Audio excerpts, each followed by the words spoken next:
ഓം ശ്രീ ഗണേശായ നമഃ. ഓം ശ്രീ സരസ്വത്യേ നമഃ. ഓം ശ്രീ ഗുരുഭ്യോ നമഃ. ഓം നമോ ഭഗവതേ വാസുദേവായ. ഓം ശ്രീ ഹരയേ നമഃ. ഓം ശ്രീ ശരവണഭവായ നമഃ. നവരത്ന കന്യകമാരെ പറ്റിയും അവരുടെ പുത്രന്മാരെ പറ്റിയുള്ള കഥ നിങ്ങൾ കേട്ടിട്ടുണ്ടോ? നിങ്ങൾ കേട്ടിട്ടില്ലെങ്കിൽ നിങ്ങൾക്കുള്ളതാണ് ഈ വീഡിയോ. ഇന്നത്തെ വീഡിയോയിൽ അവരെക്കുറിച്ചാണ് പറയുന്നത്.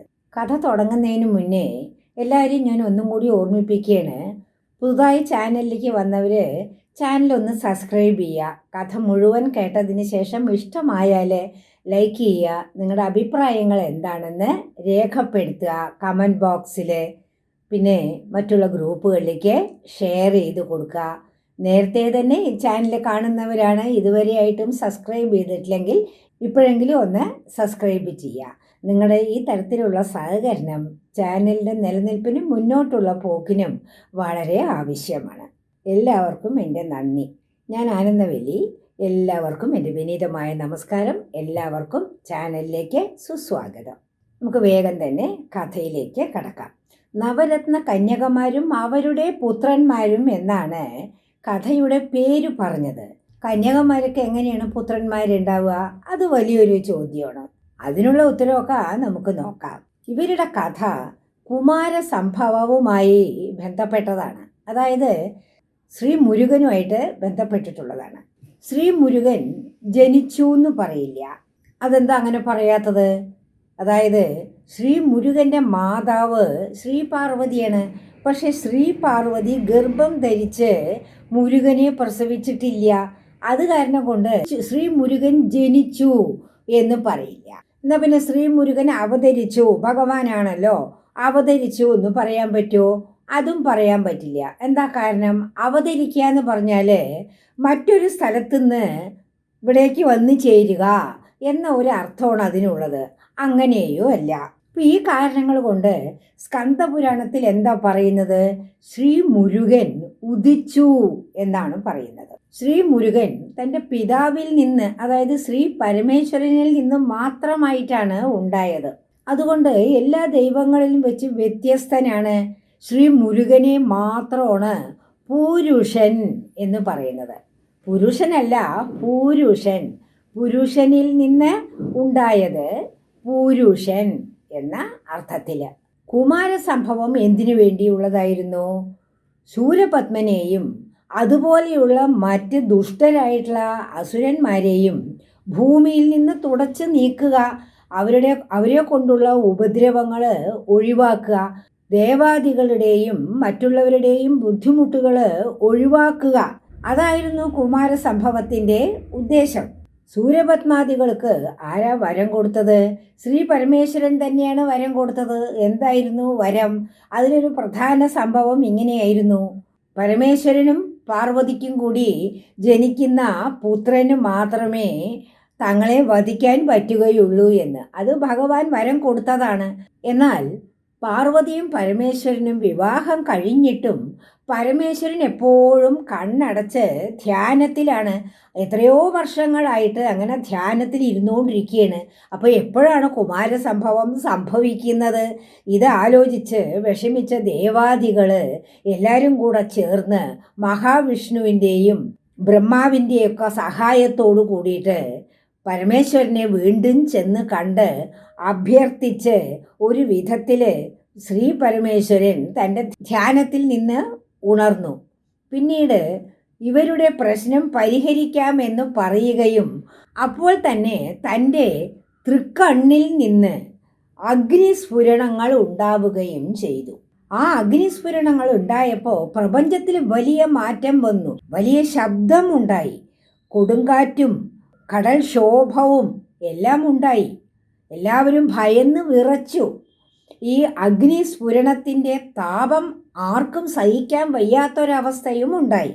ഭഗവാന്റെ അനുഗ്രഹത്തോടു കൂടിയിട്ട് ഈ അഗ്നിസ്ഫുരണം ഒരു ഗോളമായിട്ട് പിന്നീട് അഗ്നി ഭഗവാന്റെ കയ്യിൽ കൊടുക്കുകയും പിന്നീട് വായു ഭഗവാന്റെ സഹായത്തോടു കൂടിയിട്ട് ഈ അഗ്നികോളത്തെ ഗംഗയിൽ എത്തിക്കുകയും പിന്നെ അവിടെ നിന്ന് ശരവണപ്പൊയ്കയിൽ 6 ചെന്താമരകളിൽ 6 കുഞ്ഞുങ്ങളായിട്ട് മുരുകൻ സംഭവിക്കുകയും ചെയ്തു.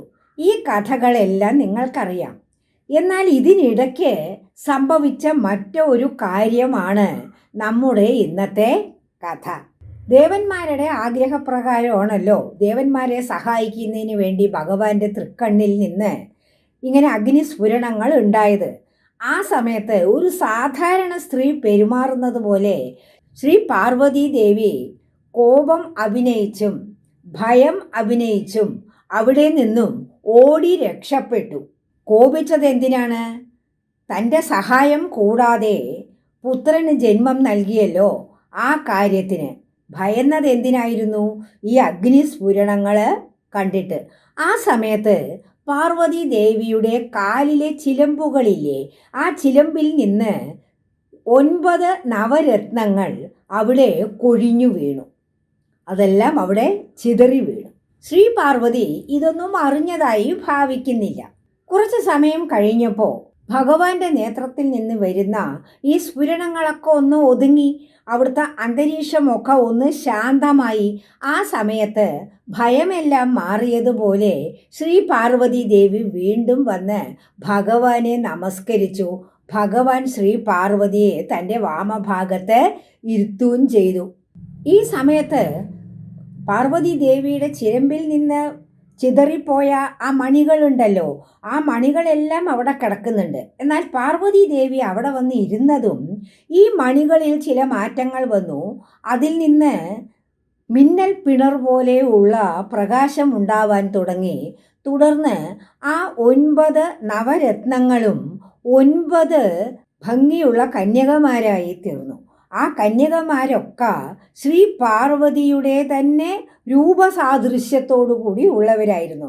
അതുകൊണ്ട് ഈ 9 നവരത്ന കന്യകമാരെ നവശക്തിമാര് എന്നും വിളിച്ചു. ഇവർ ആവിർഭവിച്ചതും ഭഗവാനെയും ശ്രീ പാർവതിയും കൂടെ കണ്ടു. അപ്പോൾ അവർ ഭഗവാനെ വണങ്ങിയിട്ട് ഭഗവാനെ സ്തുതിച്ചു. ഈ സ്തുതിയിൽ ശ്രീ പരമേശ്വരൻ വളരെ പ്രീതനായി. ഉടനെ തന്നെ ഈ സ്ത്രീകൾ, ഈ ഭംഗിയുള്ള കന്യകമാര് ഗർഭിണികളായി. ഇത് കണ്ട് വീണ്ടും ഒരു സാധാരണ സ്ത്രീയെ പോലെ പാർവതിക്ക് കോപം വന്നു. പാർവതി ദേവിക്ക് ഗർഭം ധരിക്കാനും കുഞ്ഞുങ്ങളെ പ്രസവിക്കാനും കഴിയുകയില്ല. അതെന്താ കാരണം? നേരത്തെ തന്നെ ഒരു ശാപം പാർവതി ദേവിക്ക് ഉണ്ടായിട്ടുണ്ട്. ആ കഥകളൊക്കെ ഞാൻ ഇതിനു മുമ്പുള്ള വീഡിയോകളിൽ പറഞ്ഞിട്ടുണ്ട്. അതൊക്കെ നിങ്ങൾക്ക് അറിയുന്ന കാര്യമാണ്. സാധാരണ സ്ത്രീകളിൽ കാണുന്ന ഒരു സംഭവം എന്താണ്? മക്കളില്ലാത്ത സ്ത്രീകൾക്ക് മറ്റുള്ളവരുടെ മക്കളെ കാണുമ്പോൾ കുറച്ച് കുശുമ്പോ ദേഷ്യമോ അല്ലെങ്കിൽ ഒരു മനസ്താപമോ ഒരു നിരാശയോ ഒക്കെ ഉണ്ടാവാറുണ്ട്. അപ്പോൾ അവർക്ക് വല്ല ദോഷങ്ങൾ ഉണ്ടാവാനുള്ള പരിപാടികളൊക്കെ അവരുടെ ഭാഗത്തുനിന്ന് ഉണ്ടാവും. എല്ലാ സ്ത്രീകളും അല്ല കേട്ടോ. ചിലരെങ്ങനെയാണ്, അവനൊരു മക്കളില്ല പറഞ്ഞാൽ എല്ലാ മക്കളെയും അവർ ഒരേപോലെ സ്നേഹിക്കും. സങ്കടം തോന്നുന്ന സ്ത്രീകളെ മാതിരിയുള്ള ഒരു അഭിനയം പാർവതി ദേവി ഇവിടെ അഭിനയിച്ചു. ഈ നവശക്തിമാരെ ദേവി ശപിച്ചു. ദീർഘകാലം പ്രസവിക്കാൻ പറ്റാണ്ട് ഈ ഗർഭം ഇങ്ങനെ ചുമന്നുകൊണ്ട് വേദനകളും സഹിച്ചുകൊണ്ടിരിക്കുമാറാകട്ടെ എന്ന് ശപിച്ചു. ഗർഭിണികൾ പ്രസവിക്കാൻ പറ്റാണ്ടായാൽ എന്താവും? ഈ ഗർഭഭാരം എത്ര കാലം ചുമന്നുകൊണ്ട് നടക്കാൻ പറ്റും? കുഞ്ഞുങ്ങൾ വലുതാവില്ലേ? അപ്പോൾ എങ്ങനെയാണ് ഇത് സഹിക്കുന്നത്? അപ്പോൾ അവർ ശാപമോചനത്തിനായിട്ട് ഒരുപാട് അധികം കാലം ഘോരമായ തപസ് ചെയ്തു. ഇവർക്കാണെങ്കിൽ പ്രസവവേദന ഉണ്ടായിക്കൊണ്ടിരിക്കുക, പക്ഷേ പ്രസവിക്കാൻ കഴിയുന്നുമില്ല. അങ്ങനെ ഈ വേദന കാരണം അവരുടെ ശരീരത്തിൽ നിന്ന് വല്ലാതെ വിയർപ്പുണ്ടായി. ആ വിയർപ്പ് ഭൂമിയിൽ വീണപ്പോൾ ഭഗവാന്റെ അനുഗ്രഹം കൊണ്ട് ഈ വിയർപ്പ് തുള്ളികളിൽ നിന്ന് വളരെ അധികം ശക്തരായ പോരാളികളുണ്ടായി. അതായത് ഭടന്മാരെ. ഈ ലീലയുടെയൊക്കെ ഉദ്ദേശം എന്തായിരുന്നു? ഈ പോരാളികളെല്ലാം പിന്നീട് ശ്രീ മുരുകൻ അസുരന്മാരോട് യുദ്ധം ചെയ്യുമ്പോൾ മുരുകന് സഹായകമായിട്ട് നിന്നു. എന്തായാലും പ്രസവിക്കാൻ കഴിയാതെ നവശക്തിമാര് ഒരുപാട് വേദനകൾ സഹിച്ച് അവരുടെ പ്രാർത്ഥനയും തപസ്സും തുടർന്നുകൊണ്ടിരുന്നു. അങ്ങനെ അവസാനം ശ്രീ പരമേശ്വരൻ പാർവതി ദേവിയോട് പറഞ്ഞു, നിന്റെ തന്നെ അംശമല്ലേ, നിന്റെ ചിലമ്പിലെ മണികളല്ലേ ഈ കന്യകമാര്, ഈ ശക്തിമാര്, അവരെ ബുദ്ധിമുട്ടുന്നത് നീ കാണുന്നില്ലേ, അവർക്ക് ശാപമോക്ഷം കൊടുത്തുകൂടെ എന്ന് ശ്രീ പാർവതിയോട് ചോദിച്ചു. അപ്പോൾ പാർവതി ദേവി ഇതെല്ലാം അഭിനയിക്കുകയാണല്ലോ, എല്ലാറ്റിനും ഓരോ ഉദ്ദേശങ്ങളുണ്ടല്ലോ, ഇതെല്ലാം ഒരുതരം ലീലയാണല്ലോ. പാർവതി ദേവി എന്തോ കനിഞ്ഞരുളുന്നതുമാതിരി അവരോട് കനിവ് കാണിക്കുന്നത് പോലെ അവർക്ക് ശാപവിമോചനം കൊടുത്തു. അങ്ങനെ അവർ പ്രസവിച്ചു. ഓരോ കന്യകമാരും ഓരോരോ വീരന്മാരെ പ്രസവിച്ചു. ഈ 9 പുത്രന്മാരും ജനിക്കുമ്പോൾ തന്നെ സർവാംഗ വേഷഭൂഷിതരായിട്ട് പടക്കോപ്പ് ധരിച്ച് ആയുധങ്ങളോട് കൂടിയാണ് ജനിച്ചത്. എല്ലാവരും സുന്ദരന്മാരുമായിരുന്നു. ഈ ദേവിമാരൊക്കെ, അതായത് ഈ ശക്തികളൊക്കെ നവരത്ന ശക്തികളാണല്ലോ. അതുകൊണ്ട് അവരുടെ പേരും അതുപോലെ തന്നെയാണ്. ഓരോരുത്തരും ജന്മം നൽകിയ പുത്രന്മാർ ആരൊക്കെയായിരുന്നു എന്ന് നോക്കാം. മാണിക്യവല്ലി, മാണിക്യം ഒരു രത്നമാണല്ലോ. ആ മാണിക്യവല്ലി വീരബാഹുവിന് ജന്മം നൽകി. മുത്ത്, അപ്പോൾ മൗക്തികവല്ലി വീരകേസരിക്ക് ജന്മം നൽകി. പുഷ്യരാഗവല്ലി വീരമഹേന്ദ്രന് ജന്മം നൽകി. ഗോമേതകവല്ലി വീരമഹേശ്വരന് ജന്മം നൽകി. വൈഡൂര്യവല്ലി വീരപുരന്ദരന് ജന്മം നൽകി. മരതകവല്ലി വീരമാർത്താണ്ഡന് ജന്മം നൽകി. പവിഴമല്ലി വീരാന്തകന് ജന്മം നൽകി. ഇന്ദ്രനീലവല്ലി വീരധീരന് ജന്മം നൽകി. എല്ലാവരും അതിശക്തിശാലികളും വീരന്മാരും. ഇവരുടെ ജന്മോദ്ദേശം എന്തായിരുന്നു? ഇവരും ശ്രീ മുരുകനെ ഇനി വരാനിരിക്കുന്ന യുദ്ധത്തിൽ സഹായിക്കുന്നതിന് വേണ്ടിയിട്ടുള്ള വീരന്മാരായിരുന്നു. എന്തിനു വേണ്ടിയിട്ടായിരുന്നു ശ്രീ പരമേശ്വരനും പാർവതിയും ഇതുപോലെ ഒരു ലീല ചെയ്തത് എന്ന് ചോദിച്ചാൽ, ശ്രീ മുരുകന് വധിക്കേണ്ടത് ആരെയാണ്? അതിശക്തിശാലികളായ ശൂരപത്മനെ പോലെയുള്ള അനേകം അസുരന്മാരെയാണ് വധിക്കേണ്ടത്. ഈ അസുരന്മാര് ഭഗവാന്റെ അനുഗ്രഹം ലഭിച്ചവർ തന്നെയാണ്. മാത്രവുമല്ല, അവർക്ക് പലതരത്തിലുള്ള മായകളും ചെയ്യാൻ കഴിവുള്ളവരാണ്. അപ്പോൾ ശ്രീ മുരുകൻ ഇവരോട് യുദ്ധം ചെയ്യുമ്പോൾ ശ്രീ മുരുകനെ സഹായിക്കാൻ അതിലുപരി ശക്തിയുള്ള ആളുകൾ സഹായത്തിനായിട്ട് വേണം.